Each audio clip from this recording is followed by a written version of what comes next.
Christmas season is upon us, as we all know, and so today I'm going to share some Christmas picture books that I'll be reading to my girls this year for this season.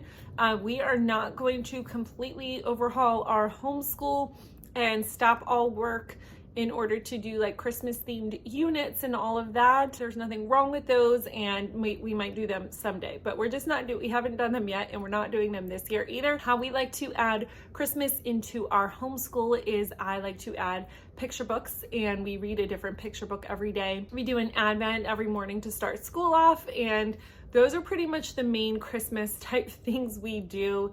We still keep our group subjects, but I really do love this time of year. I do love reading picture books, and so I'm excited to share some new ones that we'll be reading this year. With that said, I made a video like this last year, and it showed all of our picture books that we own. And this year I wanted to switch it up because we will still read some of those, and I'll link that video down below so you can see the books I shared last year. But I wanted to share some new ones. I did a big library haul to share some of these books. I'll try to link what I can. Some of them might not even be available anymore. I don't even know. We'll see. I'll link what I can down below so you can check them out for yourself. Before I get started, I do want to share this video is a collaboration with Rachel from 7 in All. I have talked about Rachel before here on my channel. She is another homeschool mom. She is a second generation homeschool mom though. So she has homeschooled and now she's homeschooling her kids. She lives abroad. She speaks 3 languages. She's just a really, really interesting, fascinating person. And the thing that I really, really enjoy about her channel is that she thinks outside the box. She isn't just like the stereotypical type homeschooling mom. She has a lot of different, like, kind of makes you think and kind of does like outside the box thinking and has different ideas and viewpoints and brings them to light. And so I do really appreciate that about her. So make sure you check out her channel. There's a whole playlist of other ladies who are going to be sharing what picture books they're going to be reading with their kids as well. So if you do want to get ideas, if you are looking to make that time special in your homeschool, you're like, you can't do a million things, but you can do some simple things. I think picture books is a really, really great way to keep it simple, but to still bring in that Christmas holiday spirit. Okay, so some of the picture books, I have a variety. I have some that are just fun for the sake of being fun. I have some that are Christian centered and Christian based, and then I have some that are just more like heartwarming, you know, giving and, you know, being selfless during this time of year. So I try to get a variety of everything. So I'm going to share what the books are, like what they're about. I'll do a flip through so that you can kind of see the pictures and kind of get an idea. So first I have Peppermint Post. The countdown to Christmas is always a rush of excitement, especially if you're Buck, the postmaster of Peppermint Post, the North Pole's post office. He's in charge of making sure the millions of letters to Santa are read and sorted. Only after Santa rides off on his sleigh can Buck finally enjoy the holiday season, except when Buck forgets one letter. Since Santa and his reindeer are already gone, it's up to Buck and his ragtag crew of penguins to deliver the gift before Christmas morning. Next, I got The Polar Express. I've actually never seen the video. I have never read the book. I don't know, I mean, I generally know what it's about. It's about a train, but other than that, and a boy in his pajamas. But other than that, I have no idea. I saw it, I said, you know, we have to read these ones that are a little bit more well-known just because I want to know what they are. And so I picked this one up. Late one Christmas Eve, after the town has gone to sleep, the boy boards the mysterious train that waits for him, the Polar Express bound for the North Pole. When he arrives, Santa offers the boy any gift he desires, and the boy modestly asks for one bell from the harness of the reindeer. The gift is granted. On the way home, the bell is lost. On Christmas morning, the boy finds the bell under the tree. The mother of the boy admires the bell but laments that it is broken. For you see, only believers can hear the sound of the bell. Next, I got Christmas Soup. The Bean family is having soup again for Christmas dinner, instead of the feast the children long for. When baby Franny prays, "Bless us with something more," and that more turns out to be 2 hungry homeless strangers, it seems as if things can't get worse. But as the soup is shared, the bean children learned a lesson about giving they won't soon forget. So this is clearly more of like the heartfelt, giving to others type of story. Next, I have The Little Red Sleigh. It was a snowy Christmas Eve, a night for dreams to come true. The little red sleigh has one big dream to one day become Santa's big red sleigh. But all her life, she's been told she's too small, she's too young, she can't fly, and she certainly can't meet Santa. Well, this Christmas, with the help of some friends, she's determined to do the impossible. Next, I got 'Twas Noche Buena.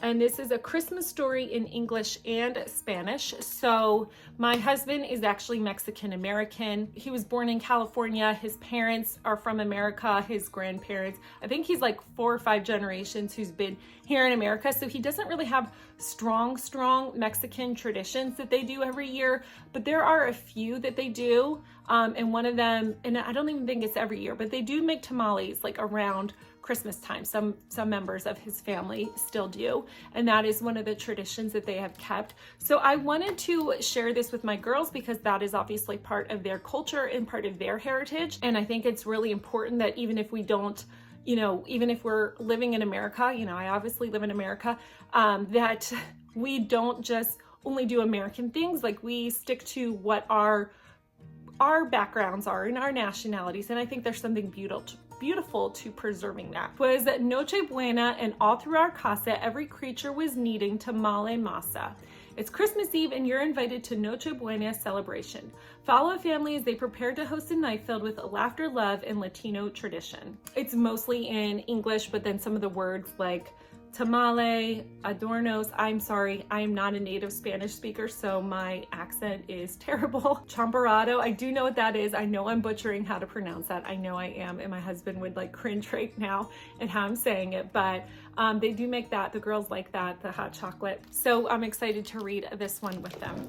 Whoa.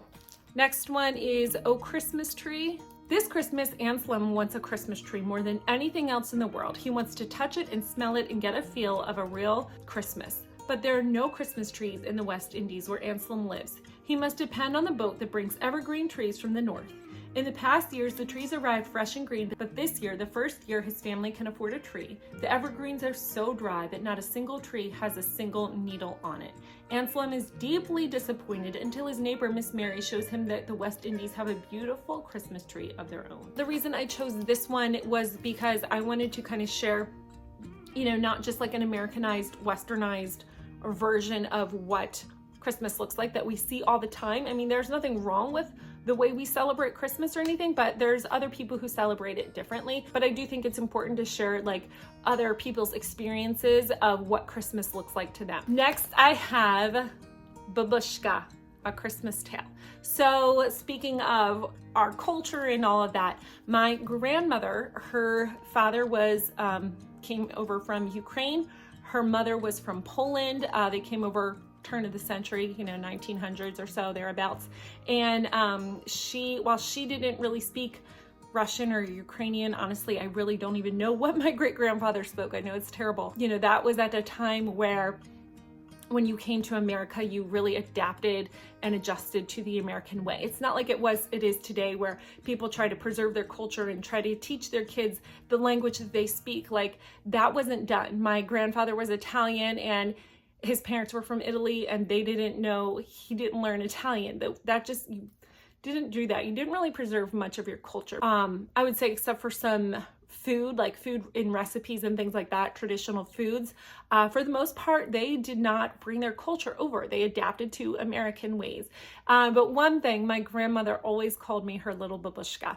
Now, it's funny because a babushka is either, the thing that you wear on your head, or it's referred to as a grandmother. So it was funny that my grandmother would call me that, but ever since I was little, she's no longer with us, but ever since I was little, she always called me her little babushka. And so I saw this and I was like, I just have to get this. This is a timeless Russian tale.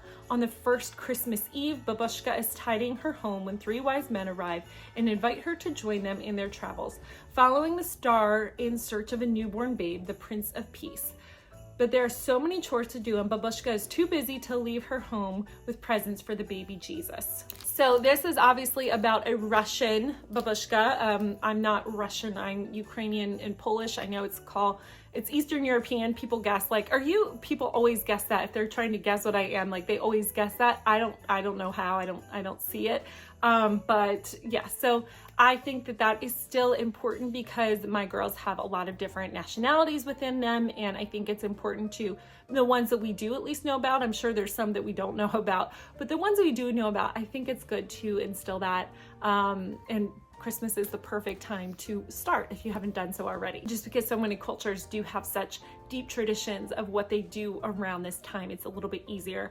And not that we're going to go into like full detail about everything, but just to at least introduce them, I think is really good. Okay, next one is called Father and Son, a nativity story.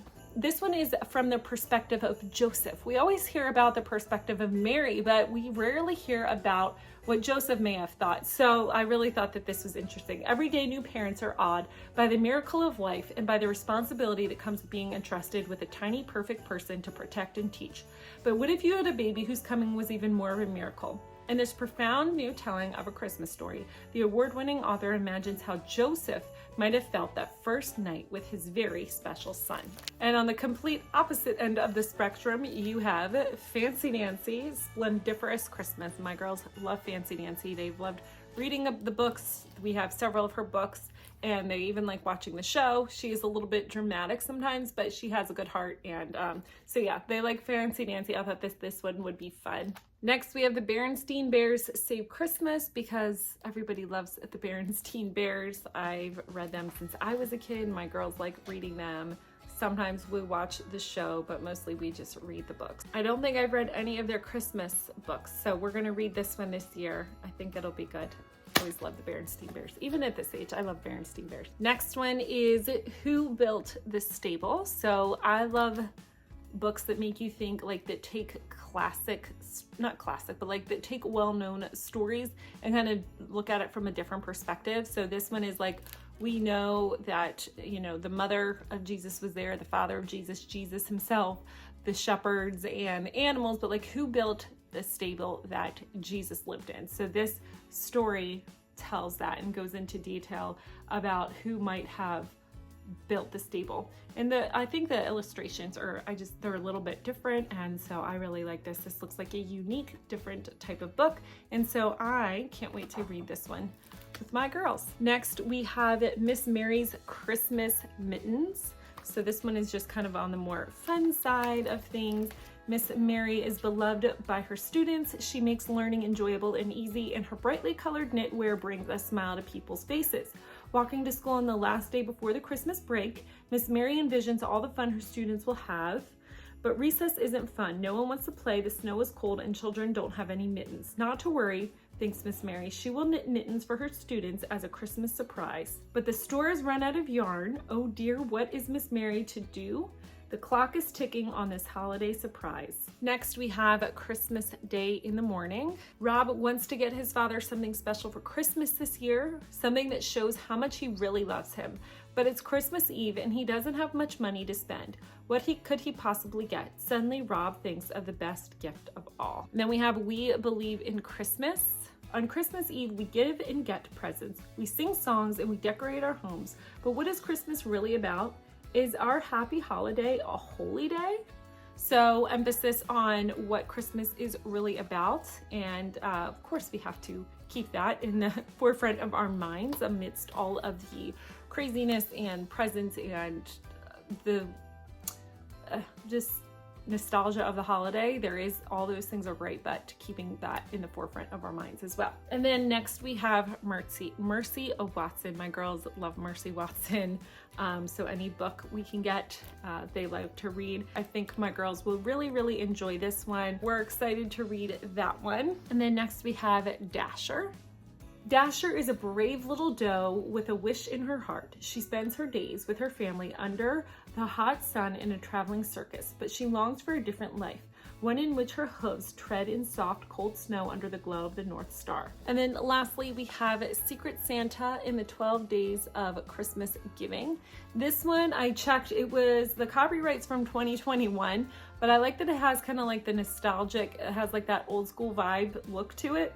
And so anything to do with like giving and all that type of thing during this holiday season I'm about, and I just think that the illustrations are fun too because it kind of is a throwback to like vintage era looking books. So those are some of the books we're going to be reading this Christmas season. I can't wait to get a hold of these and just snuggle up. In the past I have wrapped one every day, like the 25 days of, you know, for December 1st to the 25th. I don't think I'm going to be that ambitious this year. I think it's just going to be a stack of books, and whatever we read and do it that way. But there's so many different fun ways that you can make this a fun and special and memorable time for your kids. Don't forget to check out Rachel's channel. I'm sure she's going to have a lot of special finds. She always shares really great resources. There's also, again, a whole playlist of other ladies who are sharing some of their homeschool books that they're going to be reading with their kids this winter. If you like this video, you can give it a thumbs up. You can also subscribe if you want to stick around for more homeschooling and motherhood and lifestyle type of content. I would love to have you here. I truly hope you have a really great day, and I will talk to you soon. Bye-bye.